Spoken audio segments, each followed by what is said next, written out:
Bonsoir, bonsoir à tous. Désolée des 5 minutes de retard. On était en train de gérer un petit problème informatique technique. Donc voilà, bienvenue à tous. Merci d'être toujours plus nombreux pour nos webinaires en français, ça fait très plaisir. Pas de son. Si, si. Regardez, on peut activer l'audio. Alors je vais le mettre dans le chat. Activer l'audio avec le bouton bleu. Voilà. Hop là, ça devrait marcher comme ça. Ok, voilà, voilà. Donc, il y a des coupures son. Ouf. Est-ce que ça marche pour les autres? Est-ce que vous pouvez nous entendre? Dites-nous dans les commentaires si ça marche. Pas de son, pas d'image. Ouf.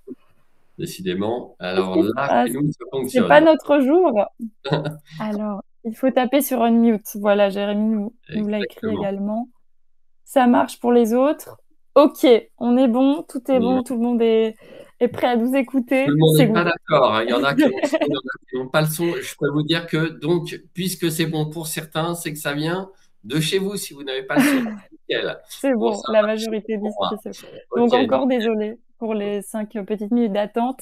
C'était un petit problème technique, mais tout est OK. Rapidement, je me présente, je suis Clara Messian, je suis spécialiste marketing chez Logify. Je m'occupe de toute la communication et le contenu en français. Et j'ai la chance d'accueillir encore une fois Dimitri Boujard. Il se présentera, il nous donnera plein d'infos sur la TVA, ce qui va changer. Il y a pas mal de changements dans l'industrie.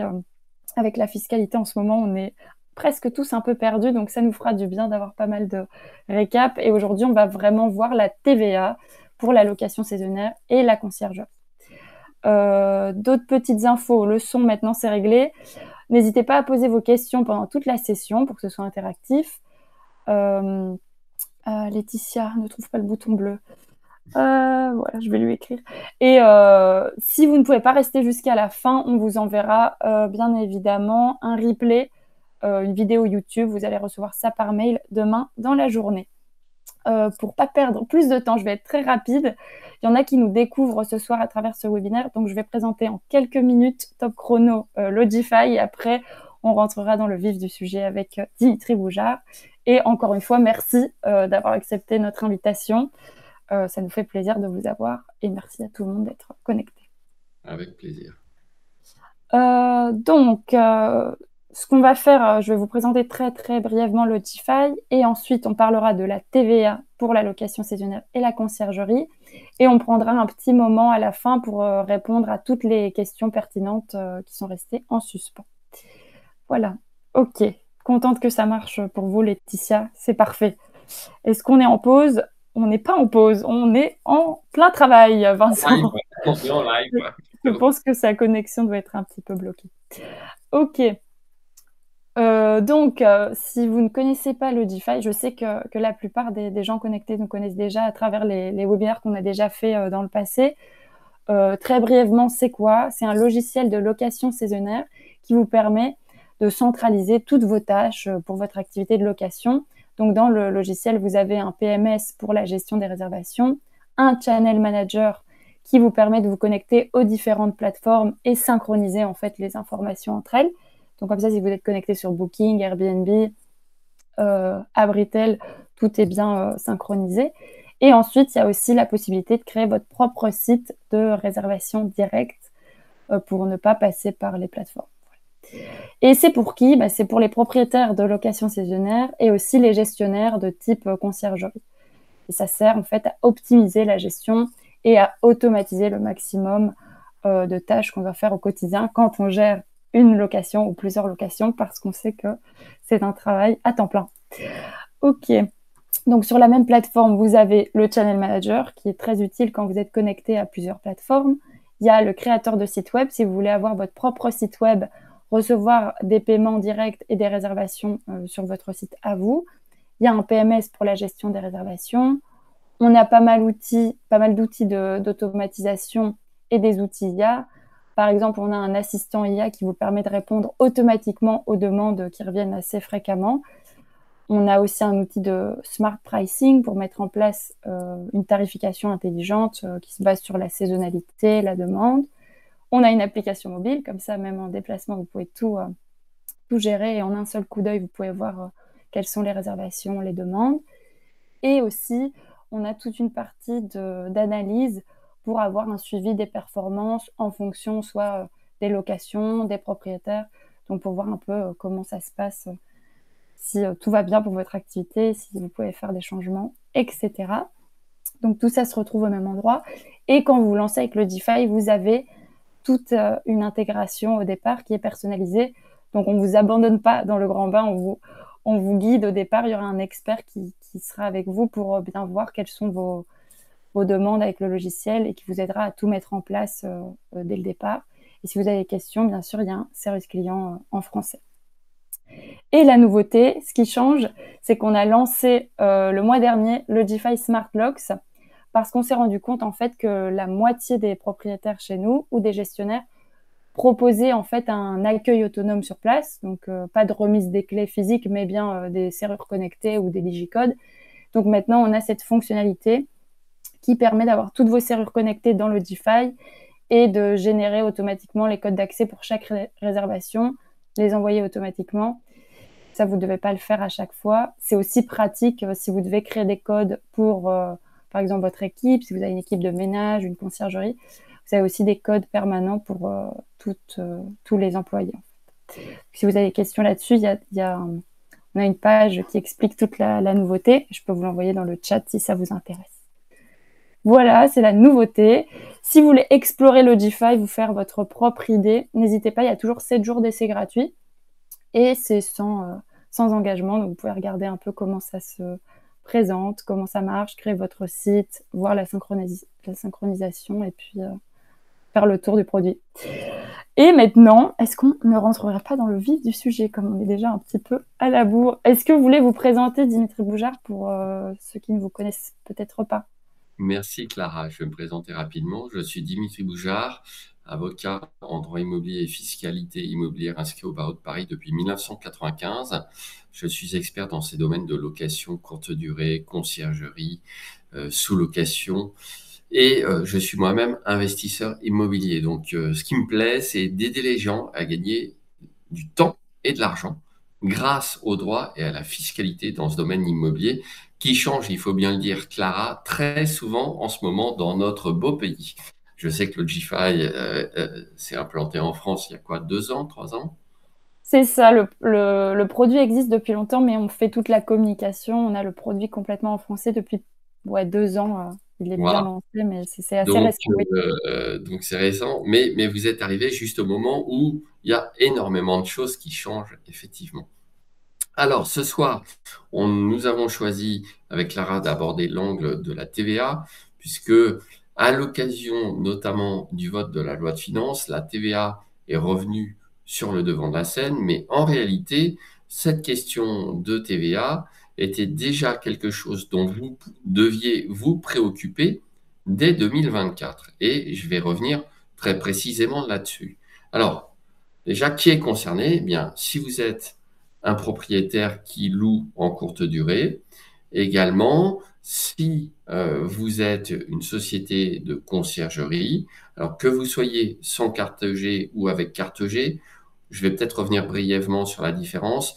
Les sociétés de conciergerie avec carte G sont en réalité des agences immobilières qui ont une activité de conciergerie immobilière, outre d'éventuelles autres activités plus classiques comme de la mise en location et de la gestion de logements meublés, voire même nus, alors que les sociétés de conciergerie sans carte G sont des sociétés qui proposent des prestations de services, mais qui ne peuvent pas représenter les clients, les propriétaires bailleurs, puisqu'elles ne sont pas mandataires de leurs clients, faute d'existence d'un mandat de gestion. Mandat de gestion qu'on ne peut pas passer sans carte G.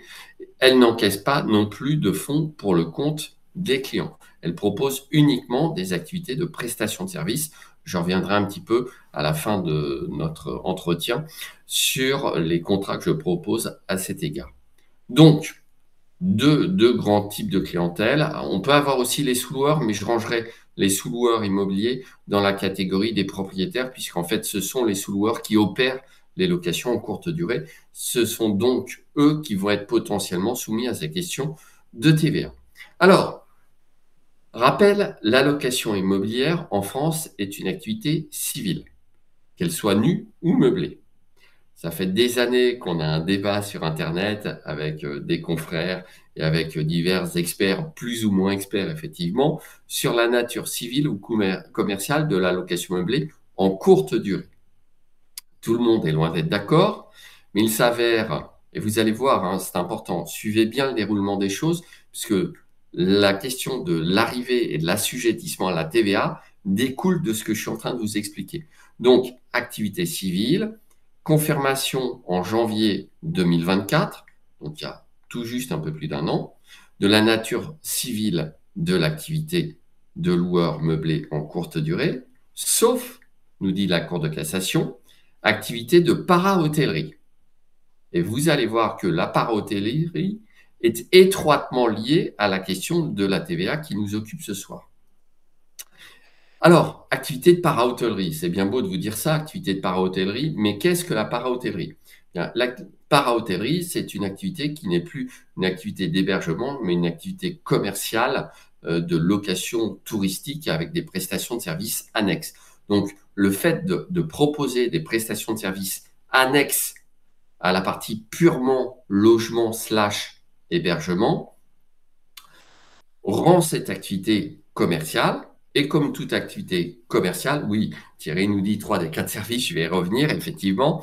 Donc, mais n'anticipons pas, parce que maintenant, il y a la question de la délivrance des services et de leur fréquence. Et je vais y venir, je ferai référence notamment au BOFIP. Donc, activité de para-hôtellerie, on sort du cadre classique de la location meublée en courte durée civile. Alors, quels étaient les critères justement de la para-hôtellerie? Les critères étaient et sont toujours au nombre de 4. Et si vous fournissez 3 des services qui correspondent à ces critères, vous allez être requalifié de para-hôtelier. Alors, donc, premièrement, accueil personnalisé des clients. Clara faisait à l'instant référence aux serrures connectées. Sachez que même si vous avez une boîte à clés ou une serrure connectée, pour le fisc français, vous réalisez quand même l'accueil personnalisé des clients. J'ai fait des recherches en ma qualité d'avocat, des recherches de jurisprudence. J'ai seulement trouvé une décision d'une cour d'appel, donc rien d'exceptionnel, qui disait que comme il n'y avait pas de comptoir avec une personne derrière, c'était pas de l'accueil personnalisé. Autant vous dire que ne vous fiez pas à ça, quel que soit le mode d'accueil, le fisc va considérer que vous faites de l'accueil personnalisé. Donc, vous cochez un des 4 critères. Deuxième critère, et je vais prendre volontairement, pas forcément dans l'ordre qu'on présente habituellement. Deuxième critère, c'est le petit déjeuner. Et l'immense majorité d'entre vous ne fournit pas de prestation de service de petit déjeuner. Puisqu'il faut que ça soit un petit déjeuner qui soit servi et délivré dans des conditions similaires à celles d'un hôtelier. Typiquement, si vous êtes un gîte, peut-être que vous avez une salle commune, le matin, vous mettez à disposition de vos voyageurs des croissants, de la confiture avec une télé qui diffuse des informations, ce genre de choses. Et là, oui, on peut considérer que ça s'apparente à la fourniture du petit déjeuner. Si vous faites de la location meublée dans un appartement isolé, dans une copropriété, je ne pense pas que vous alliez apporter les croissants tous les matins à vos voyageurs. Donc, vous ne fournirez pas le petit déjeuner. Et c'est l'immense majorité des cas. Donc, pour le coup, vous ne cochez pas ce deuxième critère. Troisième critère et quatrième critère, le ménage et le linge. C'est là qu'on rentre un petit peu dans les difficultés.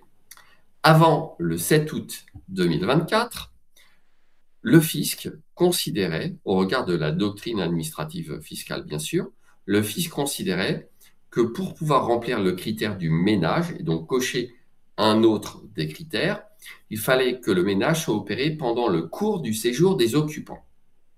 Et donc, la plupart du temps, il n'y a pas de prestation de ménage pendant le cours du séjour des occupants, ce qui différencie radicalement les prestations de ménage d'un hôtel de prestations de ménage dans les locations courte durée.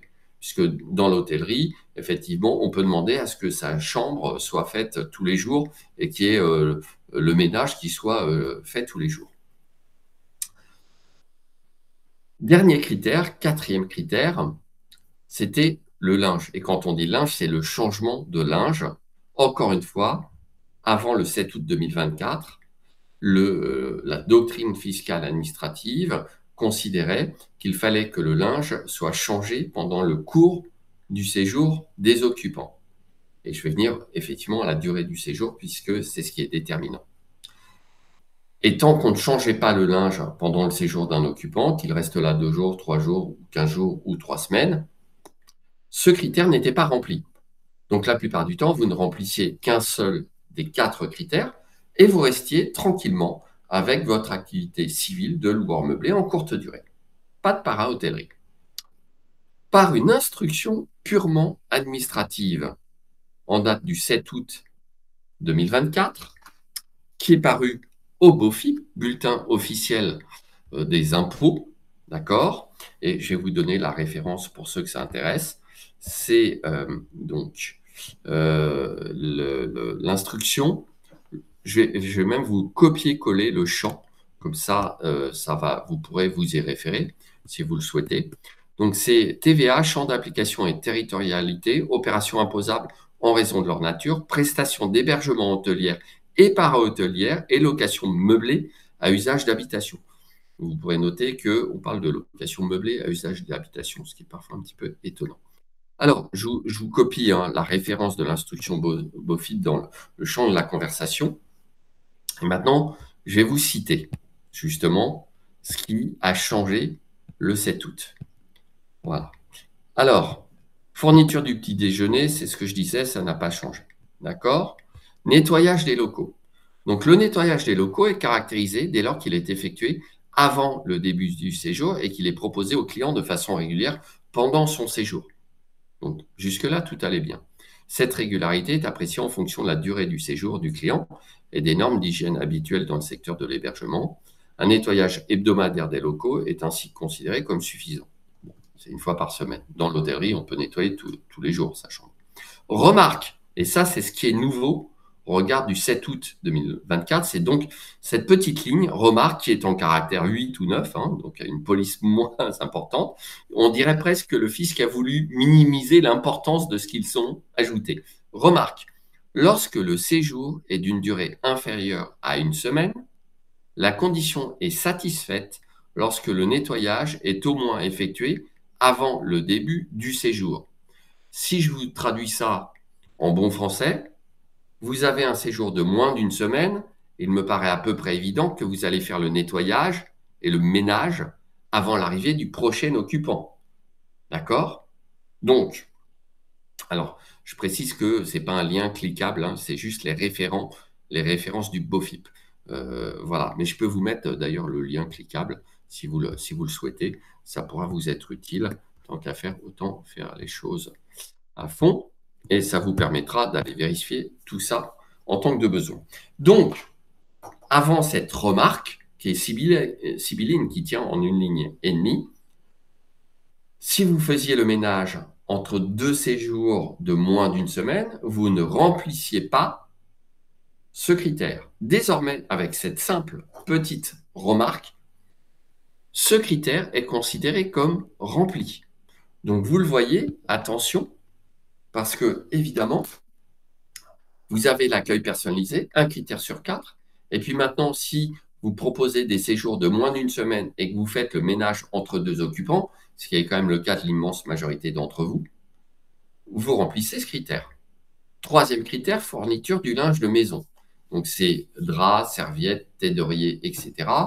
Alors, un de mes clients a posé la question au fisc sur le point de savoir est-ce que ça comprenait tel ou tel même gants de toilette, etc. C'est général. C'est une liste indicative et non pas une liste limitative sur le service des impôts. D'accord? Donc, elle est caractérisée dès lors qu'elle est effectuée au début du séjour et que son renouvellement régulier est proposé par le prestataire d'hébergement. Et là, on a la même petite remarque. Lorsque le séjour est d'une durée inférieure à 1 semaine, la condition est satisfaite lorsque le linge de maison est au moins renouvelé au début du séjour. Alors, de quoi s'agit-il? Vous le comprendrez, si vous avez des séjours inférieurs à une semaine, il m'apparaît à peu près évident que vous allez changer le linge et les draps du lit avant l'arrivée du prochain occupant. Donc, pour toutes celles et ceux d'entre vous qui proposent des séjours de 1, 2, 3, 4, 5, 6 jours, il suffit de changer les draps du lit et les serviettes de toilette, concrètement, avant l'arrivée du prochain occupant, pour considérer que vous remplissez désormais ce critère de fourniture de linge de maison. Donc, vous êtes déjà à 3 critères. Et 3 critères sur 4 suffisent à vous requalifier en para-hôtelier. C'est tout l'enjeu de ces 2 petites remarques qui, encore une fois, consistent en des modifications de la doctrine administrative fiscale sans loi ni décret. Oui, alors effectivement, je vois les réactions. Vous ne l'aviez peut-être pas vu le finir. Moi, j'ai fait un post LinkedIn sur le sujet. Vous pouvez me suivre sur LinkedIn. J'ai fait un post LinkedIn sur le sujet attention, alerte rouge sur la para-hôtellerie en septembre. Et c'est vrai que ça provoquait beaucoup de réactions puisque cette doctrine administrative est parue en plein mois d'août. Donc, il y a encore beaucoup de gens qui ne sont pas au courant. Alors, et pour l'allocation d'une semaine du samedi au samedi. Le BOFIP nous dit pour les séjours de moins d'une semaine. Si je parle français, moins d'une semaine, c'est 6 jours. C'est pas 7 jours, puisqu'une semaine comprend 7 jours. Donc, j'aurais tendance à dire que ça va exclure, par exemple, les séjours au sport d'hiver, qui sont des séjours d'une semaine, concrètement. D'accord? Mais ça pourra donner lieu à discussion. D'accord? Alors, on va revenir sur toutes les questions, Clara, comme Clara vous l'a dit et vous l'a montré tout à l'heure. On a un temps où j'explique et puis ensuite on va prendre les questions. Donc, vous le voyez, modification subtile, juste par une instruction administrative qui vous fait basculer de la catégorie de loueur meublé à la catégorie de para-hôtelier. Alors, ça pose plein de problèmes, je ne vous le cache pas. On se demande à partir de quand c'est applicable. Est-ce que c'était applicable au 1er janvier 2024? Peu probable. Est-ce que c'est applicable depuis le 7 août 2024? Possible. C'est en tout cas ce que un service du fisc a écrit à un de mes clients à l'occasion d'un rescrit fiscal, demande de rescrit fiscal. Est-ce que c'est applicable à partir du 1er janvier 2025? Je ne vois pas pourquoi ça serait le 1er janvier 2025, puisque la doctrine administrative est immédiatement applicable. Donc, vous le voyez, déjà un problème sur la date d'application. Conséquence de la para-hôtellerie. En tant que para-hôtelier, vous exercez désormais une activité commerciale. Alors, ce soir, on parle des conséquences fiscales. J'attire votre attention sur le fait que, oui, nos amis des impôts sont vraiment très très forts. Oui, ils sont extrêmement forts, mais ils ne se rendent pas toujours compte de ce qu'ils font à l'évidence. Et donc, première conséquence, la fiscalité et notamment la TVA. Conséquence dont on a un peu moins parlé, mais qui est renforcée par la loi Le Meur sur laquelle on a déjà eu l'occasion de faire un webinaire, c'est les problématiques que peut poser l'activité de para-hôtellerie dans certaines copropriétés. Voilà. On y reviendra peut-être une prochaine fois. Je ne vais pas développer sur les aspects juridiques. Ce soir, c'est vraiment aspects fiscaux. Et non, tout le monde n'est pas au courant, parce que la problématique en France, c'est de se tenir au courant de l'actualité juridique et fiscale immobilière. Et je vous en reparlerai aussi à la fin, puisque moi, j'ai l'outil qui vous permet de suivre tout ça facilement, sans perdre votre temps et votre argent. Alors, donc, para-hôtellerie, attention, il y a une distinction à faire entre être assujetti à la TVA et devoir collecter et reverser la TVA à l'État. Si vous êtes en activité de para-hôtellerie, vous exercez désormais une activité commerciale. Oui, je vois que la franchise en base, il y a plein, ça pose plein de questions, effectivement. On va revenir sur toutes ces questions, ne vous inquiétez pas, on va réserver un bon 20 minutes pour les questions. Donc, néanmoins, qui dit activité commerciale en France, dit sur le principe soumission à la TVA. Les activités commerciales en France sont soumises à la TVA. Alors attention, certaines activités qui ne sont pas commerciales sont également soumises à la TVA. J'exerce une activité professionnelle civile.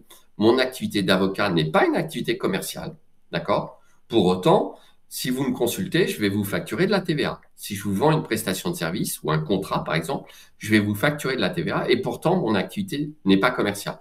Mais le principe est que les activités... Alors, la TVA n'a rien à voir avec la TVA des plateformes. Attention, ne confondez pas. Je vois la TVA est déjà payée sur les plateformes, on va y revenir. Là, concrètement, votre activité de para-hôtellerie devient commerciale et c'est contestable, hein. Il y a un recours en cours, on verra ce que ça donne. Mais para-commercial, donc, en théorie, assujettissement à la TVA. Ça, c'est le premier principe. Maintenant, dans certains cas, on peut bénéficier de ce qu'on appelle une franchise de TVA. Ce qui signifie concrètement qu'en dessous d'un certain seuil de chiffre d'affaires, vous êtes assujetti à la TVA, mais vous n'avez pas d'obligation de collecte et de reversement. C'est ce qu'on appelle le mécanisme de la franchise de TVA. Alors, c'est là que les choses deviennent encore plus compliquées. Vous allez le voir. Et je vois qu'il y a énormément de questions. Ça me stresse un peu, mais je vais essayer de répondre à un maximum de questions après. Donc, franchise de TVA. Normalement, l'an dernier, le seuil de franchise de TVA pour une activité de para-hôtellerie était fixé à 91 000 et quelques euros. Il devait passer au 1er janvier 2025 à 85 500 euros. Je vois quelqu'un évoquer ce seuil de franchise. Il s'avère que dans le psychodrame du vote de la loi de finances pour l'année 2025, la loi de finances 2024 est partie à la poubelle et la loi de finances 2025 qui a été votée là le 6 ou le 7 février. Nous sommes le 25 février, donc il y a très peu de temps. Et peut-être que vous étiez extrêmement pris par vos locations meublées en courte durée, votre activité de conciergerie, etc. et que vous n'avez pas allumé la télé, ni lu les journaux, ni regardé quoi que ce soit sur Internet, mais on a eu un nouveau psychodrame. Qui, attention, je vois, donc seuls les 85 vont collecter. Eh bien non, parce que la nouveauté, ils ont trouvé le moyen de voter une disposition dans la loi de finances qui abaisse le seuil pour les micro-entreprises de TVA à 25 000 euros. Conséquence, si vous êtes un para-hôtelier, en vertu de ce que je viens de vous dire, vous devriez normalement, désormais, en l'état actuel de la loi, être assujetti à la TVA si votre chiffre d'affaires de location meublée en courte durée sous un statut de para-hôtelier excède 25 000 euros par an. Est-ce que vous voyez un petit peu l'importance de la combinaison de l'ensemble de ces éléments? Avant août 2024, vous ne pouviez quasiment jamais être para-hôtelier et paradoxalement, les décisions de jurisprudence refusaient la qualification de para-hôtelier à des gens qui la sollicitaient parce qu'il y avait des enjeux de récupération de TVA là-dessous. À compter du 1er août, vous passez possiblement automatiquement en para-hôtelier si vous fournissez les prestations dont j'ai parlé pour des séjours de moins d'une semaine, mais vous pouviez bénéficier d'une franchise de TVA à 85 000 euros. Et ensuite, là, suite au vote de la loi fiscale, non seulement vous êtes para-hôtelier, mais vous devez potentiellement facturer la TVA si votre chiffre d'affaires dépasse 25 000 euros au cours de l'année 2025. Alors, sur le montant de la TVA sur les locations, sur le prix des nuitées est à 10%. Alors, ça pose d'autres problèmes si vous facturez, par exemple, des prestations additionnelles. Si vous incluez, par exemple, ce qu'on appelle des upsells, je pense que tout le monde connaît les upsells. Alors, je réponds à Stéphane qui nous dit « Bérou a annulé ce seuil des 25 KE ». Non, point d'interrogation. Non, ce seuil des 25 KE est suspendu. L'application, plus exactement, du seuil est suspendue jusqu'au 1er mars 2025 en attendant une éventuelle décision. OK ? Alors, le taux de TVA, je continue. Donc, le taux de TVA, c'est de 10% sur le prix des nuitées. Conséquence, vous avez éventuellement une petite distorsion de concurrence entre les personnes inférieures à 25 000 euros par an qui peuvent rester, même en qualité de para-hôtelier, en franchise de TVA, et toutes les personnes qui dépassent 25 et qui vont devoir facturer 10% de TVA en plus. Donc là, il y a deux choix. Soit vous augmentez vos tarifs de 10%, soit vous reniez vos marges de 10%. OK? Alors, qui cela impacte-t-il? Pour une conciergerie, normalement, il n'y a pas d'impact.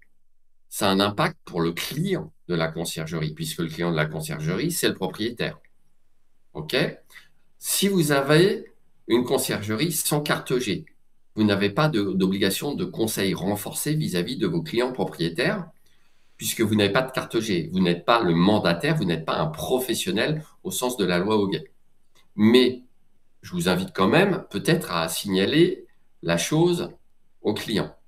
D'accord? Peut-être que vous-même, en tant que conciergerie, vous étiez déjà assujetti à la TVA et que vous facturiez des prestations de services de conciergerie TTC à vos clients.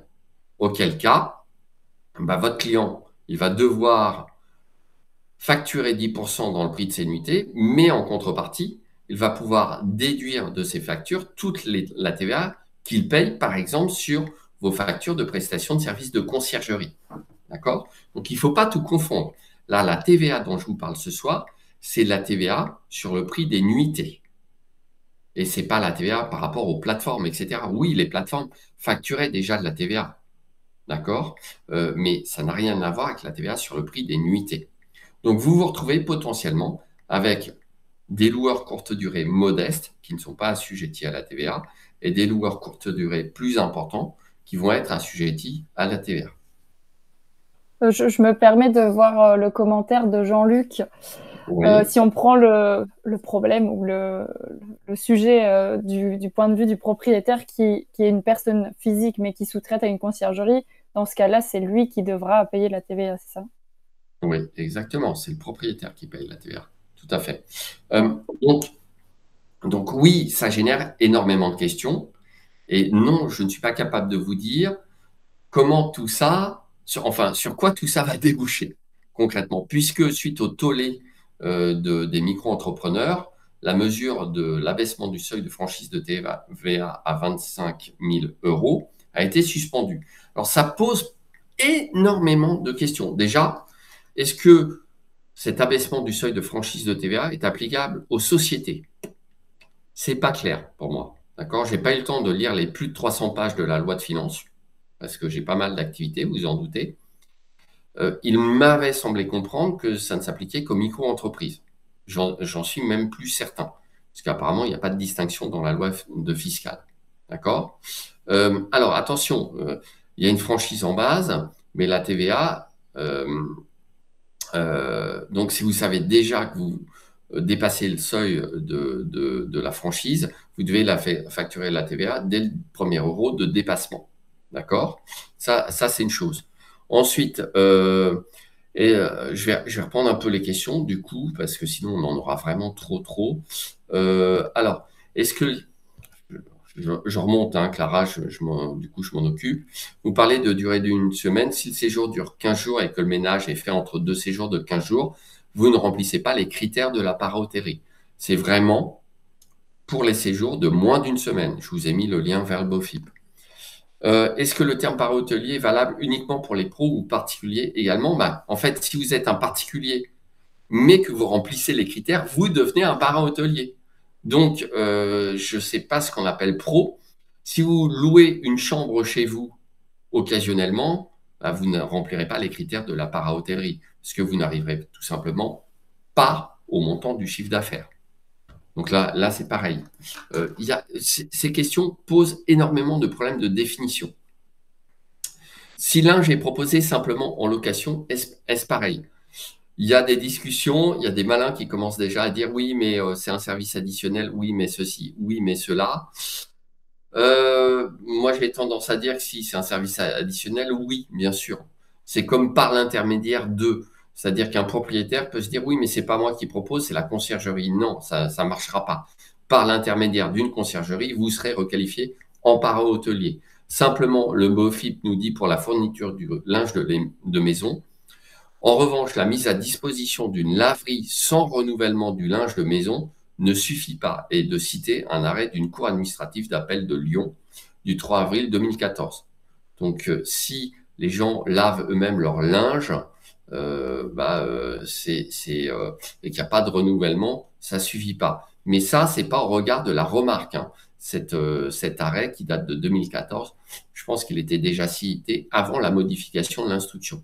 Donc, attention, toutes les bidouilles qui tendraient à dire oui, mais moi, je le fais pas en direct, je vais demander à une société de s'en occuper, etc., ça ne marchera pas, hein. Il y aura une requalification large, à mon avis. Ensuite, en cas de personne physique qui sous-traite à une conciergerie, que se passe-t-il? C'est ce que je viens de dire, hein. Vous passez par l'intermédiaire d'eux, donc pour moi, vous remplirez. Attendre la jurisprudence. Thierry, si vous attendez que des jugements statuent là-dessus, pour peu que ça aille pas dans le bon sens, l'addition va être salée. En effet, je rappelle qu'il peut y avoir des rappels de TVA, ce qui veut dire que si vous ne facturez pas et que vous ne provisionnez rien, 2 ans après, 3 ans après, on peut venir vous voir en disant « Mais dites donc, on a vu votre chiffre d'affaires, donc vous auriez dû facturer la TVA depuis déjà 2 ans et on va vous recalculer tout ça. » Donc, les conséquences peuvent être extrêmement importantes. Alors, le chouette gîte nous dit « Est-ce que ce n'est applicable que lorsque le ménage fait l'objet de frais supplémentaires ?»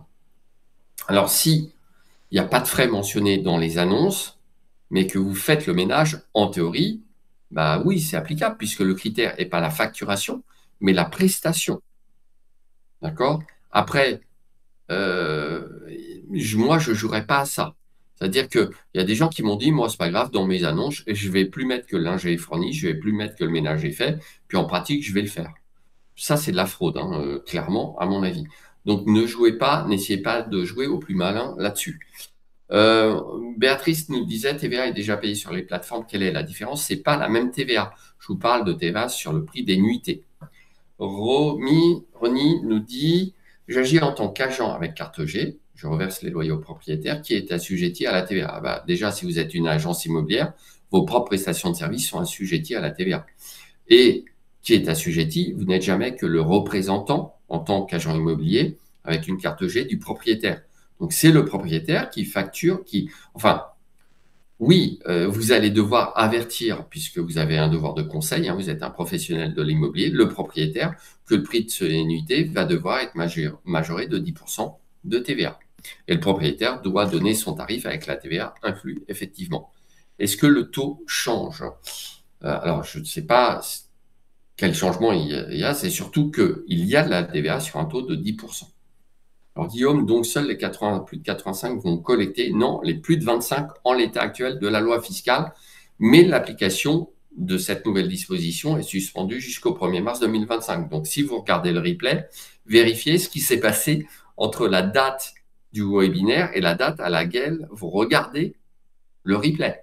Parce que, entre-temps, il y aura encore eu des modifications, c'est à peu près indiscutable. Donc, discussion en cours sur le seuil à 25 000, c'est exactement ça. Idem pour le LMP en franchise. Alors attention, LMP, c'est un statut de loueur meublé. Vous pouvez être LMP, loueur meublé professionnel, mais je vous parle de l'activité de location meublée en courte durée.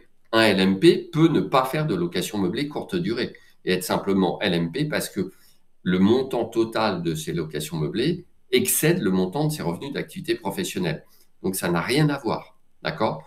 En revanche, vous pouvez à la fois avoir un statut de loueur meublé professionnel et faire de la location meublée courte durée. Et là, on a des problématiques supplémentaires.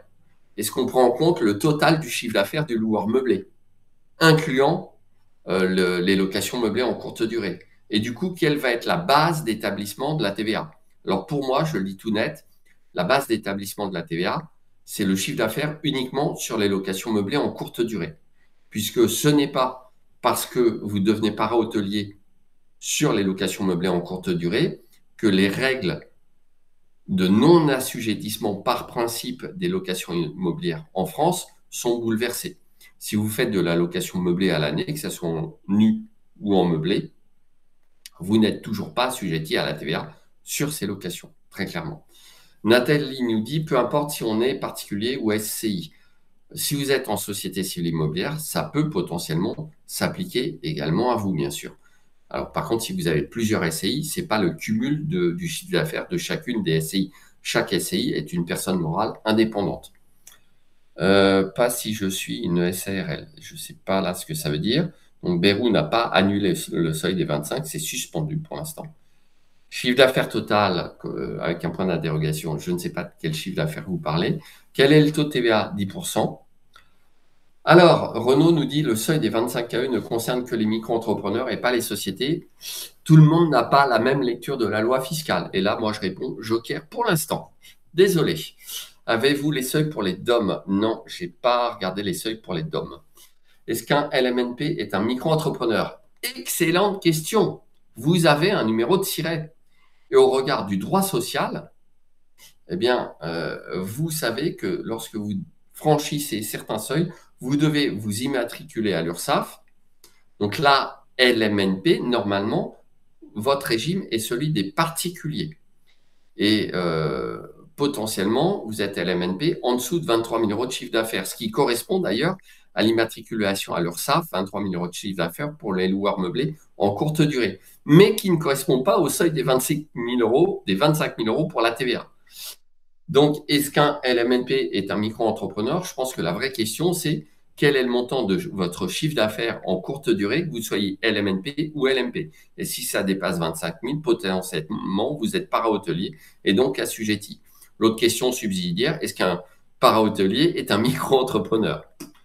J'aurais tendance à dire que oui, en fonction de l'activité. Alors, on ne connaît pas à l'avance notre CA annuel. De ce fait, on ne sait pas si on sera inférieur à 25 000 euros. Oui, mais si vous le dépassez en cours d'année, normalement, vous devrez facturer la TVA à partir du mois du dépassement. Alors, Guillaume, mes 25 KE, c'est pour les micro-entrepreneurs. Non, les loueurs en LMP sont assimilés à une micro. Même question que précédemment. LMP, location meublée professionnelle. Et si c'est de la para-hôtellerie, c'est donc même une location meublée commerciale, une activité commerciale. Et là, vous êtes assimilé à une micro-entreprise, clairement pour moi. Peut-on déduire la TVA en auto-entreprise lorsque les clients sont des particuliers? Je ne suis pas sûr de comprendre la question, Alice. Si vous voulez reformuler, je veux bien. Le seuil des 25 KE est pour un bien ou pour la totalité de nos biens? Ce n'est pas bien par bien, c'est pour l'activité. Donc, c'est pour la totalité. Est-ce valable pour une SAS? Oui, si votre SAS fait de la location meublée en courte durée et que vous remplissez les critères de la para-hôtellerie, votre SAS a une activité de para-hôtellerie et est soumise à la TVA. Louis, conciergerie avec carte G, je peux collecter la TVA des nuits, la déclarer au nom de ma société. Ou c'est uniquement côté propriétaire? La collecte de la TVA se fait pour l'État, mais la personne assujettie à la TVA, c'est le propriétaire. Vous êtes potentiellement déjà assujetti à la TVA puisque vous êtes une agence immobilière, enfin une conciergerie avec carte G et donc une agence immobilière. Donc, c'est pas vous qui collectez la TVA sur les nuits, c'est le propriétaire. Mais concrètement, vous encaissez le total puisque vous avez une carte G. Je pense que vous encaissez pour vos clients, d'accord? Donc, vous encaissez la totalité du prix des nuitées, évidemment. Alors après, sur les modalités d'expert comptable pour savoir qui verse quoi, là, je vous invite à vous rapprocher de votre expert comptable, mais qui a dû normalement vous informer de tous ces changements. Là, c'est pareil. Vous avez des vrais partenaires avec vos experts comptables. Moi, j'informe sur tout ça. Après, j'ai de la chance, c'est pas moi qui ai les mains dans la tambouille de la déclaration de TVA. C'est mon expert comptable. Alors, Antoine nous dit on devra appliquer la TVA dès le premier euro ou au-delà. Au-delà, parce que sinon, ça supposerait de l'appliquer rétroactivement, ce qu'à mon avis, on ne peut pas faire. Donc, Yann, la TVA, c'est seulement si 3 services sur 4. Oui, parce que si ce n'est pas une activité de para-hôtellerie, vous n'êtes toujours pas assujetti à la TVA. C'est exactement ce que j'expliquais. Tout à fait. Si j'ai 4 clients qui génèrent 20 K, c'est les clients qui sont assujettis. Donc, si Jérémy, vous opérez une conciergerie avec des clients qui génèrent du chiffre d'affaires, ce n'est pas vous qui êtes assujetti à la TVA. Si actuellement, en tant que conciergerie, vous ne franchissez pas les seuils. Après, ça peut dépendre aussi du point de savoir si vous-même, être une micro-entreprise de conciergerie. Parce que là, si vous êtes en micro-entreprise de conciergerie et que vous franchissez, parce que votre activité de conciergerie, c'est déjà une activité commerciale. Donc, que votre activité de conciergerie génère plus de 25 KE, potentiellement, en fonction de ce qui va être décidé là dans quelques semaines, voire quelques jours, vous serez assujetti ou non. Y a-t-il une TVA à payer? Je viens de répondre à ça. Alors, Marjorie, les 25 K avec para-hôtellerie sont valables pour le LMP en franchise. J'ai répondu à ça, ce n'est pas une question de LMP ou LMNP, c'est une question d'activité. Donc, pour une SCI, le seuil est différent. Je ne sais pas, puisque pour moi, le seuil des 25 000 € concernait que les micro-entreprises. C'est ce que je pensais. J'ai lu des commentaires qui ne vont pas dans ce sens sur Internet. Donc, je serai prudent là-dessus. Et je ne prétends pas être exhaustif. Je voulais déjà vous informer de tous ces principes de changement. Je vois qu'on est quand même en février. Il y en a pas mal d'entre vous qui ne sont pas au courant de la modification du BOFIP d'août 2024 et qui sont encore moins au courant des problématiques posées par l'abaissement du seuil de TVA à 25. Donc, vous le voyez, pas simple. Donc, il faut différencier les séjours de moins d'une semaine et de plus d'une semaine. Excellente remarque. Là encore, j'aurais tendance à dire que oui, mais comment faire en pratique? C'est un truc de fou, quoi. Vous allez différencier votre chiffre d'affaires suivant les séjours de moins d'une semaine et de plus d'une semaine. Alors, moi, j'aurais tendance à dire que le bon sens veut que si vous avez des séjours de moins d'une semaine et des séjours de plus d'une semaine, c'est le chiffre d'affaires global des locations courte durée qui va être pris en compte pour la détermination de la base de facturation de la TVA. Mais ça ne correspond pas à ce que dit le BOFIP.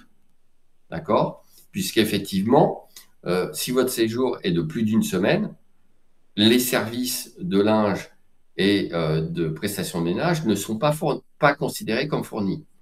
Autant vous dire que là-dessus encore, on va devoir attendre des éclaircissements. Alors, il est peut-être judicieux de passer de micro-entreprise en société pour déduire les charges et la TVA déductible. Julie, je répète effectivement à énormément de clients que je pense que lorsqu'on veut se lancer dans une activité professionnelle de conciergerie, la forme d'une société plutôt que d'une micro est préférable pour éviter toutes ces problématiques de seuil, de numéro de siret, de franchise, de charges non déductibles. En société, c'est quand même pour l'instant plus clair. Et on a des règles bien précises, avec de l'IS bien précis, et il n'y a pas eu d'augmentation. Je crois que l'an dernier, il y a eu une augmentation des charges sociales des micro-entreprises. Donc là, en société, tout ça est beaucoup plus stable. Et je pense que vous aurez beaucoup plus de perspectives de développement si vous êtes en société qu'en micro-entreprise. Puisqu'en plus, vous êtes limité sur la micro-entreprise pour les seuils micro. Donc voilà, oui, moi, je suis assez d'accord là-dessus. Quid du statut de loueur en meublé non professionnel? J'ai répondu à ça tout à l'heure. Pour l'instant, il n'y a pas eu de changement de statut. D'accord? Les seuils pour les statuts LMNP et LMP restent inchangés à ce jour. Solution, louer minimum 7 nuits. Oui, Béatrice, mais si vous opérez une love room, ça va être compliqué de louer des love rooms pour 7 jours minimum. Ou alors, il faut vraiment que vous ayez des locataires qui soient très motivés. On ne va pas rentrer dans le détail. Guillaume, si on fait du inférieur à 7 jours et du supérieur à 7 jours, il faudra facturer certains séjours avec et d'autres sans TVA. Même question que précédemment. Je ne sais pas, j'aurais tendance à dire que non, mais si je m'en tiens au BOFIP, stricto sensu, oui. Compliqué quand même. Quand on cumule de l'allocation, même question, il faudrait distinguer les chiffres d'affaires. Voyez avec votre expert comptable. Je pense qu'il va y avoir des instructions sur tout ça prochainement. Parce que là, on ne peut pas rester en l'état. Les experts comptables vont s'arracher les cheveux. Si en 2025, on dépasse les 25 000 € en facture, la TVA, dès les 2025, 1 euro. Si en 2026, on est inférieur à 25 000 €, que se passe-t-il?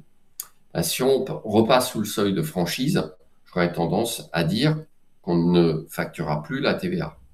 On rebénéficiera de la franchise. Mais là encore, concrètement, comment on va le savoir à l'avance, je ne sais pas. Donc, il y a plein de questions non résolues. Et là, les experts comptables doivent être en pointe sur tous ces sujets. Ils doivent interroger l'ordre des experts comptables parce que c'est eux qui sont en première. C'est pas les sociétés qui font la plupart du temps leur déclaration eux-mêmes. C'est les experts comptables qui font tout ça, qui sont chargés des déclarations. Donc, même question, est-ce qu'il faut différencier les séjours de moins d'une semaine et de plus d'une semaine? Pourriez-vous réexpliquer le raisonnement pourquoi la durée de séjour fait la différence? Je n'ai pas trop compris. C'est à cause du BOFIP, puisque le BOFIP a dit remarque, si vous changez de linge entre 2 séjours de moins d'une semaine, vous cochez le critère de changement de linge. Si vous faites le ménage entre 2 séjours de moins d'une semaine, vous cochez le critère du ménage.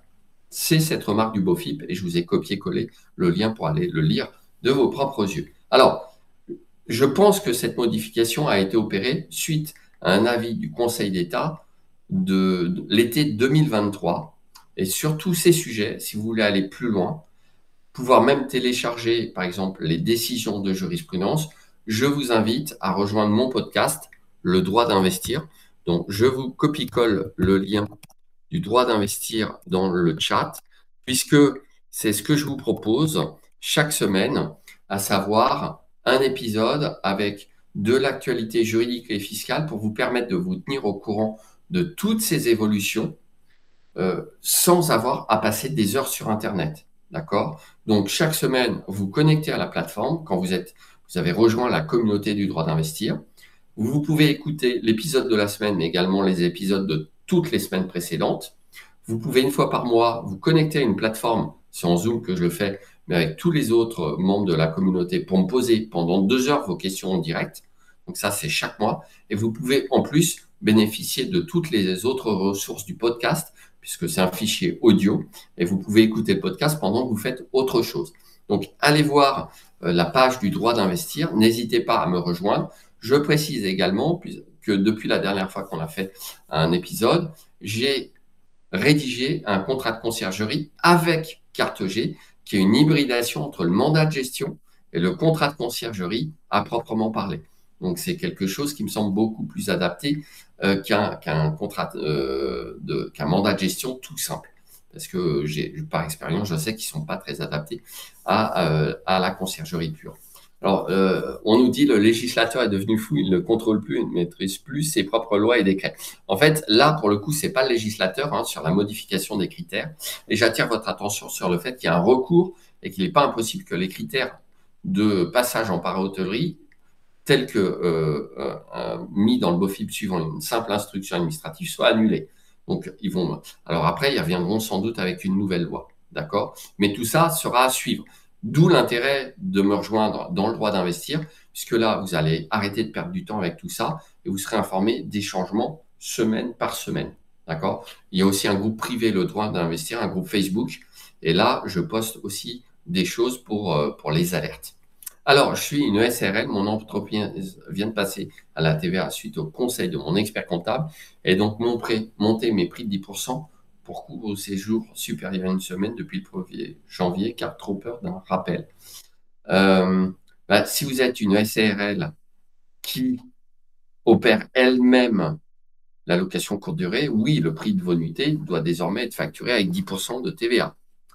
Alors, sur quel site on va pouvoir se tenir au courant à ce sujet? Bien, je viens de vous donner l'astuce, rejoignez le droit d'investir. Donc, je suis avocat, c'est moi qui produis tous les contenus du droit d'investir. Et en tant qu'avocat, je ne fais que ça. Clara le sait. Je ne fais que du conseil et de la veille juridique et fiscale. Alors là, je le fais pour les loueurs en courte durée parce que c'est un de mes dadas. Moi, j'adore la courte durée, j'adore aller dans des Airbnb et j'ai des rubriques sympas. J'en ai une nouvelle qui va paraître, c'est J'irai dormir chez vous. Donc, une fois par mois, j'irai dormir dans une location courte durée d'un de mes clients pour faire un petit reportage, ensuite le poster, faire de la com dessus. Donc, ça peut être très sympa. Mais voilà, pour se tenir au courant, en réalité, soit pour vous passer chaque jour, chaque semaine, comme moi, des heures pour vous tenir au courant. Moi, mon tarif horaire est à 420 € de l'heure. Je n'ai pas peur de parler d'argent. On est tous là, non seulement pour loger des gens et aider des voyageurs. Moi, j'aide mes clients, d'accord, mais on est aussi là pour gagner de l'argent. Donc, plutôt que de passer des heures à trouver des infos pourries sur Internet, et vous pouvez tout simplement rejoindre le droit d'investir. C'est un service qui existe depuis maintenant 2 ans à peu près, et j'ai déjà des dizaines et des dizaines d'épisodes. Alors, autre question, j'essaye d'avancer. Nous devons facturer 10% des VA sur les nuitées et 20% sur les upsells. Excellente question. il y a des sociétés qui proposent des upsells et je pense que dans Logify, on peut proposer des upsells aussi, Clara, bien sûr. Oui, on peut tout intégrer dans le logiciel, que ce soit Voilà, on tous peut tout les extraits que vous logiciel, proposez. mais c'est une question récurrente. Est-ce que mes upsells sont facturés dans le prix des nuitées, auquel cas bah, c'est 10% TVA? Est-ce que c'est vendu à part? Par exemple, sur de la revente de marchandises, par exemple un coffret coquin dans une love room, pour moi c'est de la TVA à 20%. Mais les experts comptables ne sont pas tous au clair là-dessus. Donc c'est compliqué également. Alors, après, être assujetti n'est pas que négatif. Oui, c'est vrai. Si vous avez des travaux, de la récupération de TVA sur des travaux, et c'était les problématiques anciennes de ceux qui essayaient d'être assujettis et auxquels on refusait le statut de parent hôtelier pour éviter de rembourser les crédits de TVA, eh bien, oui, potentiellement, pour certaines personnes, c'est une véritable opportunité. En Corse, la TVA est de 2,10%. Je ne sais pas, je suis navré. Je ne connais pas les cas particuliers. Là, mais en Corse, oui, il y a beaucoup. Ça ne m'étonnerait pas parce que même là, dans la loi de finances, il y a des statuts particuliers corse qui ont été maintenus, notamment sur les droits de succession. Si nous dépassons, Émeric nous dit, si nous dépassons le seuil, quelles que soient les prestations proposées égales TVA. J'ai rappelé en début de webinaire les types de prestations, je ne vais pas y revenir malheureusement. Est-ce qu'une facture devient obligatoire en complément des plateformes? Est-ce que le comptable s'occupe de la déclaration de TVA? Le comptable s'occupe de la déclaration de TVA. Et dès lors, s'il y a une activité commerciale, oui, il faut des factures. Mais de toute façon, quand c'est un séjour voyageur, on peut potentiellement vous demander une quittance de loyer. D'accord? C'est parce qu'il y a un changement de nature dans la location. Alors, Julie dit, je suis comptable et pour ceux qui souhaitent avoir des informations sur le passage de société au lieu du statut de micro-entreprise, vous pouvez m'envoyer un mail. OK. Voilà, ça c'était le coup de pub. Pour Il y a information, peut-être, oui, pardon, je vous ai coupé. je vous en J'ai prie, vu Clara. qu'il y avait une question sur les loueurs qui sont en classé, les chambres d'hôtes ou qui ont des épis, etc. Est-ce qu'il y a des seuils différents pour les locations classées? Ou est-ce qu'on Euh, le sait déjà? alors, il y avait des seuils, une différenciation de seuils dans la fiscalité en fonction du classement, mais ça concernait la fiscalité des loyers. Je n'ai pas vu de mention concernant des différences de seuil sur la TVA en fonction du classement ou non. J'en ai pas vu. Ça ne veut pas dire qu'il n'y en a pas ou qu'il n'y en aura pas. En l'état actuel des choses, ma réponse serait plutôt non. D'accord? Euh, alors, Christophe d'ici, Audierne vous tente, je vous invite volontiers. Bah, pourquoi pas? Évidemment, je vais le réserver à mes, à mes membres de la communauté du droit d'investir, hein. Mais c'est une charge déductible, je le rappelle. Et c'est TTC en plus, il y a de la TVA sur mon podcast. Jean-Luc dit 420 € hors taxe. Non, je parle toujours en TTC parce que j'ai des clients assujettis à la TVA et des clients non assujettis à la TVA. Et je déteste qu'on me fasse le rajout de la TVA après. Donc, je ne fais pas à autrui ce que je voudrais pas qu'on me fasse à moi-même. Sur quelle plateforme peut-on trouver vos podcasts? C'est un podcast sur abonnement. Donc, c'est uniquement, vous tapez dans Google le droit d'investir et vous allez arriver sur ma page de vente, puisque c'est une vente. Bien, bonjour, on doit payer de la TVA à partir de quel CA, s'il vous plaît? 25 000 € en l'état actuel de la loi fiscale. Cette TVA par hôtellerie est donc indépendante de la TVA facturée par la conciergerie au propriétaire. Oui, elle est indépendante. C'est bien ça. À titre personnel, pensez-vous qu'ils vont rester fermes sur le seuil de 25 000? Si vous me demandez mon avis à titre personnel, j'ai envie de vous dire qu'il y a très forte chance pour qu'ils restent sur le seuil des 25 000 parce que l'État a désespérément besoin de récupérer de l'argent. Donc, ils vont peut-être suspendre ou augmenter un petit peu le seuil.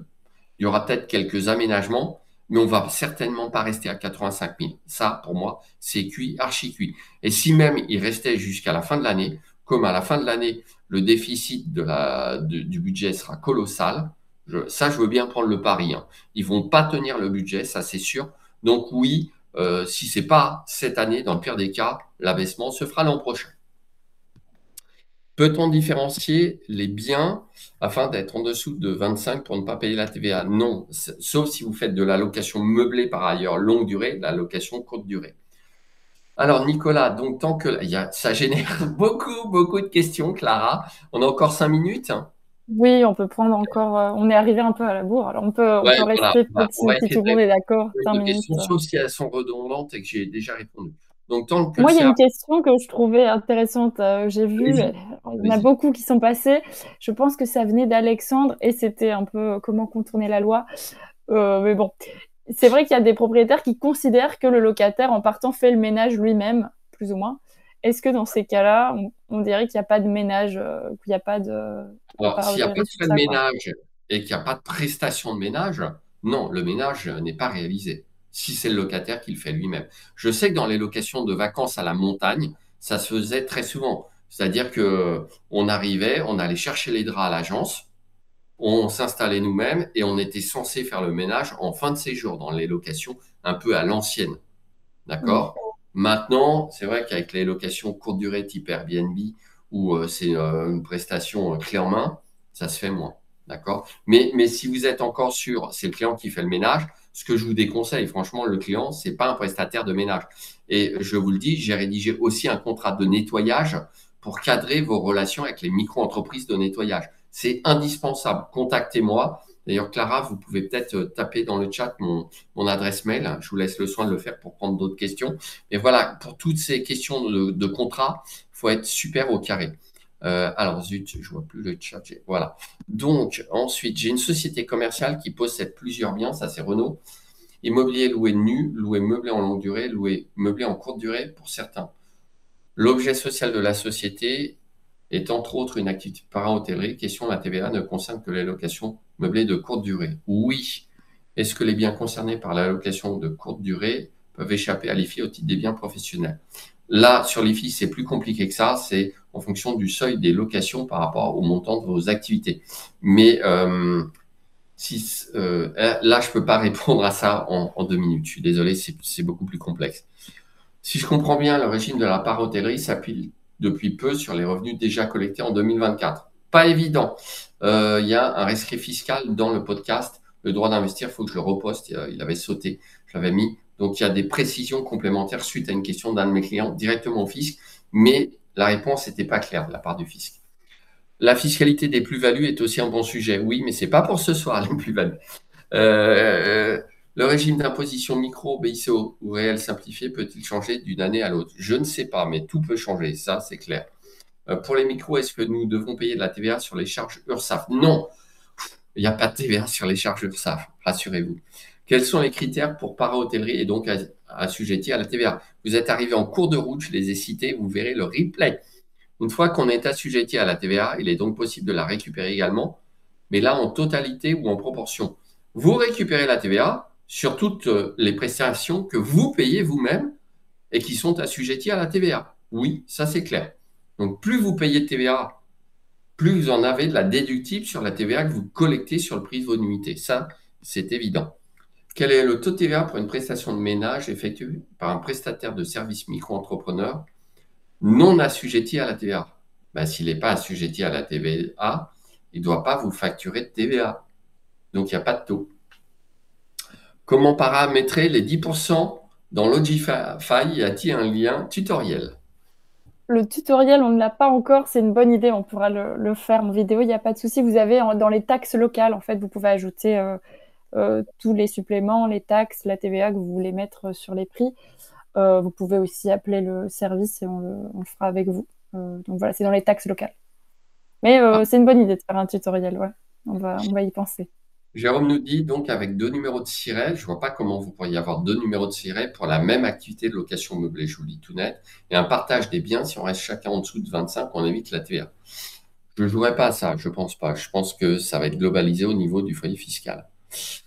Merci pour le mail. Si on fait supérieur à 20 sur 7 jours et 10 inférieur à 7 jours, sommes-nous en franchise en base? Je ne sais pas. Il faut attendre les précisions de l'administration fiscale. Soyez prudents avec tout ça. En tout cas, approvisionnez-en.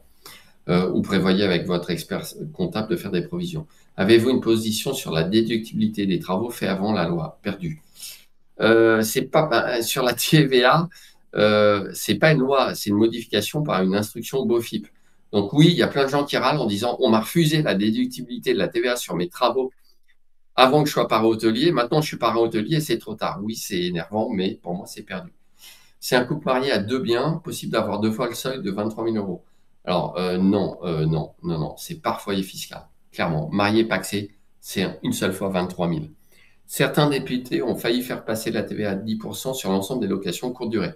Pensez-vous que cela va finir par arriver? C'est probable, selon moi. Lorsqu'on passe en société, quelles sont les conditions pour être assujetti à la TVA?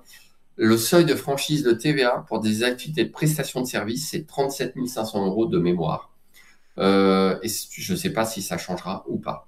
Et je crois que la location courte durée relève de ces activités de prestation de services. Je crois, je ne suis pas sûr. Je ne connais malheureusement pas tout par cœur. Vous voyez que il y a déjà énormément de choses juste avec 2 lignes dans le BOFIP, hein, toutes les conséquences que ça induit. C'est là où c'est énervant, c'est parce qu'ils ne pensent pas du tout à toutes les conséquences pratiques. Et on pourrait faire un live sur l'amortissement et la réintégration de l'amortissement pour les loueurs meublés non professionnels. Ça pourrait faire, même si ce n'est pas directement lié à courte durée, mais ça pourrait faire l'objet d'un live aussi, tellement ça va générer de questions. Du coup, on récupère la TVA sur EDF, box Internet. Oui, tout à fait. Ça, au moins, c'est pas mal. Pardon, mais TVA sur SCI plus TVA perso. Je ne sais pas ce que ça veut dire. Si vous avez des biens en perso, vous êtes assujetti TVA perso. Si vous avez des biens en SCI qui dépassent les seuils, TVA SCI.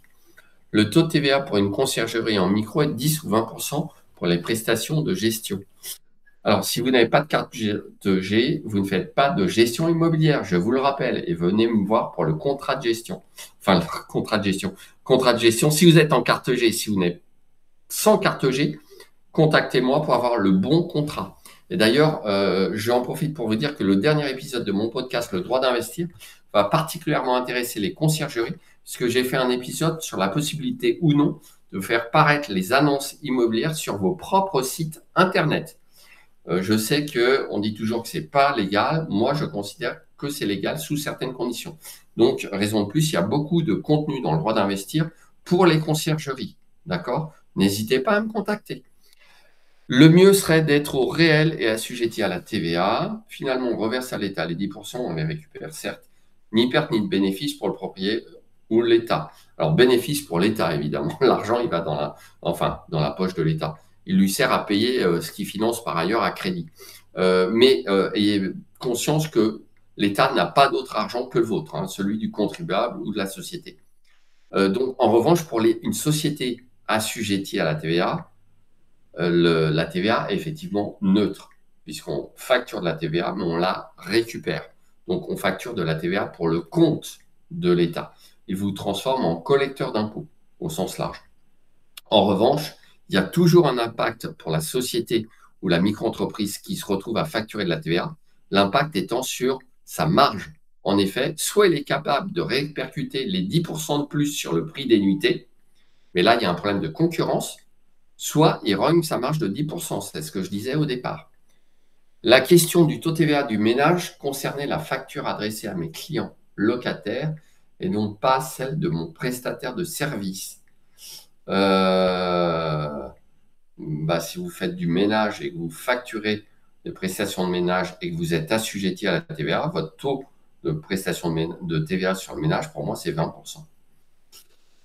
Il n'y a pas de TVA spéciale pour le ménage, à ma connaissance. Le statut LMNP vous semble-t-il toujours avantageux? Oui, je considère que c'est toujours avantageux. Et on va vous proposer tout un tas de solutions miracles. Les gros titres, c'est changement total sur le LMNP. En fait, il y a un petit changement. Je n'ai pas le temps de vous expliquer ce soir pourquoi, mais tant qu'il n'y a pas de réforme globale de l'abattement pour durée de détention, pour moi, il n'y a pas de changement majeur. Ce n'est pas si désavantageux que ça. Alors attention, il y a des questions aussi pour savoir qu'est-ce qui est réintégré lors du calcul de la plus-value à la revente. Uniquement les coûts d'acquisition ou aussi les travaux amortis. Là encore, il y a des questions, ça va générer pas mal de débats. Si je fais des travaux maintenant, mais que je dépasse le seuil de TVA qu'en septembre, je peux déduire la TVA sur les travaux. Je ne sais pas. Vous voyez, avec votre expert comptable, vous pouvez, attention, si vous êtes assujetti, vous pouvez renoncer à la franchise de TVA, c'est-à-dire opter pour la TVA dès le premier euro. Donc, dans ce cas-là, voyez avec votre expert comptable pour voir si ça ne serait pas judicieux en fonction du montant de vos travaux. La restitution de la TVA est-elle annuelle ou mensuelle? Je ne sais pas, c'est les experts comptables qui s'en occupent, je ne gère pas ça. ça doit être rentable, le conseil en fiscalité en France. C'est un truc à s'arracher les cheveux surtout. Je ne sais pas si c'est rentable. Moi, je fais ça parce que j'aime aider mes clients. Mais il y a encore 15 ans, je vous aurais dit, je vais surtout pas faire de fiscalité. Maintenant, c'est peut-être rentable, mais je suis assujetti à la TVA. Donc, dans mes prestations à 420 euros, il y a déjà 70 euros que je reverse à l'État. Donc, je suis à 350 hors taxe. J'ai 35 à 40% de charges sociales. J'ai mes frais fixes d'avocat, abonnement Internet, documentation, ça coûte un fric monstre, locaux, etc., etc., etc. Et à la fin, sur ce qui me reste, comme vous tous, je suis assujetti à l'impôt sur le revenu. Autant vous dire que oui, quand on voit mon chiffre TTC, que j'annonce comme ça, 420 euros de l'heure, ça semble énorme, mais au bout du bout, croyez-moi, il reste finalement pas grand-chose au regard de tout ce qu'on paye. Sans carte G, quel est donc le taux? Le taux dépend pas de la carte G ou pas. Sans carte G, c'est ce que vous pouvez opérer ou non à l'intérieur de votre société de conciergerie. Et mon contrat fait référence sur le marché en matière de contrat pour conciergerie sans carte G, je vous le dis tout net. Frais de C, si les revenus d'une activité auto-entrepreneur 20 000 euros et les revenus locatifs courte durée 10 000 sont au total de 30 000 euros, je dois facturer de la TVA. Alors pour moi, non. Si votre activité d'auto-entrepreneur est une activité qui n'a rien à voir avec la location courte durée, évidemment. Jérôme, ça ne s'arrête pas les nouveaux messages, hein, Clara. Vous me faites signe hein, quand on doit s'arrêter. On peut peut-être prendre une ou deux questions et après, déjà, je pense qu'on a répondu à la Voilà. majorité, ça revient. Enfin, il y a des questions qui sont apparues un peu plus tard pour ceux qui nous ont rejoints. Vous allez voir tout ça dans le replay. Donc, je pense qu'on peut peut-être prendre deux petites questions supplémentaires. Et je vous remets le lien vers le droit d'investir. Je vais vous quitter. Mon chien, CRCFS. Oui, ok. Quid d'une SCI à l'IS non assujettie à la TVA qui a un mixte entre location courte durée et longue durée? Si vous dépassez la longue durée et que c'est de la para-hôtellerie, vous serez assujetti à la TVA là-dessus, sur l'activité courte durée. Pour résumer, une SCI qui a plusieurs biens, ça c'est des dernières questions, doit donc avoir facturé 10%, et cela depuis août 2024, et pour toutes les locations de moins de 7 jours. En théorie, c'est ce que semble dire l'administration fiscale. En pratique, je pense qu'il y aura de la tolérance. Surtout que jusqu'en fin 2024, le seuil de franchise a été à 91 000 euros. Donc l'abaissement à 25 000 n'a pas d'effet rétroactif. Okay. Alors, est-ce qu'il sera au 1er janvier 2025 s'il est maintenu? Possible. Est-ce qu'il sera au 1er mars? Possible. Est-ce qu'il sera maintenu à 25 000? Je ne sais pas. Est-ce que cela impacte uniquement les propriétaires ou également les sociétés? J'en ai déjà parlé. Charge URSSAF pour LMNP, rien à voir. Désolé, je ne vais pas répondre à ça. Il faut encore attendre alors qu'on est presque déjà en mars. Oui, tout à fait. Oui, effectivement, je vous ai offert 420 euros TTC. J'étais ravi de le faire. Et je vous fais une offre spéciale pour toutes les personnes qui rejoignent le droit d'investir et qui sont encore là. On est mardi 25. Pour toutes les personnes qui rejoignent le droit d'investir jusque mercredi soir minuit, je vous offre 30 minutes de conseils personnalisés en one-to-one avec moi. Donc 30 minutes d'entretien d'avocat, soit 210 euros de valeur. Je vous l'offre. Ce rendez-vous de conseil pour vous aider à bien cadrer votre activité, à améliorer, à optimiser, à ne pas vous prendre les pieds dans le tapis. Ça peut vous éviter des erreurs extrêmement coûteuses. Donc voilà, je vous le dis, je répondrai à toutes vos autres questions d'ailleurs complémentaires.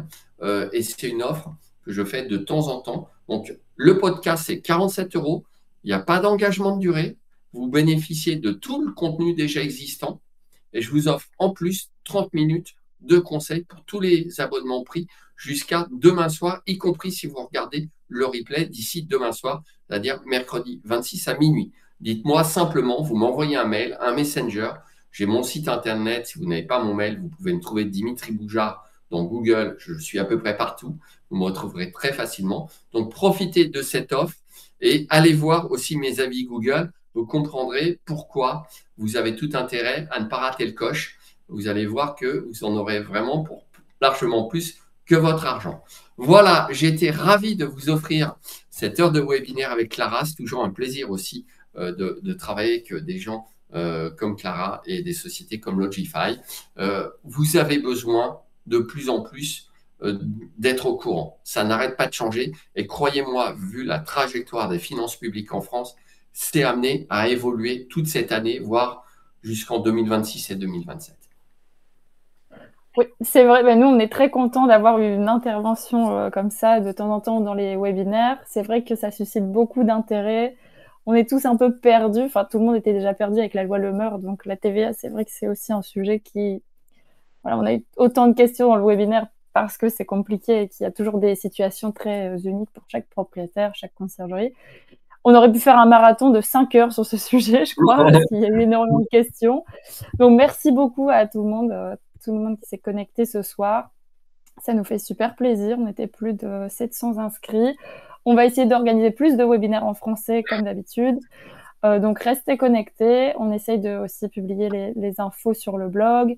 On fait des posts avec des experts. On a souvent l'habitude de travailler avec Dimitri Boujard. Donc, on est très heureux que j'aimerais bien faire votre travail, mais moi, je suis pas avocate. Je pourrais pas répondre à toutes ces questions.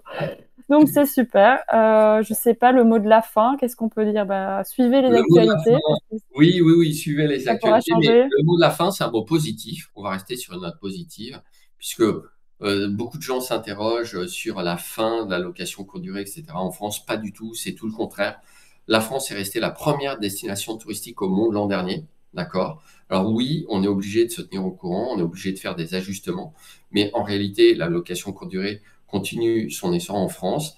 C'est pas du tout de la concurrence de l'hôtellerie. Je pense que les hôteliers se trompent et qu'il y a un fort lobby hôtelier contre Airbnb. Je pense que c'est une erreur et que ça ne correspond pas aux mêmes besoins. Et croyez-moi, vous avez encore de beaux jours devant vous en tant que loueur en courte durée, conciergerie et sous-loueur. Ouais. Et pensez peut-être à un site de location directe parce que c'est vrai que des fois, pas autant dépendre des plateformes. C'est ce qui peut faire la différence et ce qui fait la différence pour des gestionnaires de pas mal de biens ou des conciergeries. Donc, vous pouvez aussi essayer le Gify qui propose un créateur de site web. Voilà. Voilà, créateur de Ok. site web et vous pourrez mettre vos annonces à certaines conditions si vous êtes une conciergerie. Donc, moi, je suis d'accord avec Clara. Le site web, on est en 2025. Si vous n'avez pas de site web, franchement, vous perdez du chiffre d'affaires, hein. C'est incroyable. Oui, tout à fait. Ok, bon, on est un petit peu dépassé. Merci beaucoup à tout le monde et on vous envoie demain dans la journée le replay et la vidéo YouTube. Merci encore Dimitri Boujard. Avec plaisir, à bientôt. Bonne soirée, au revoir.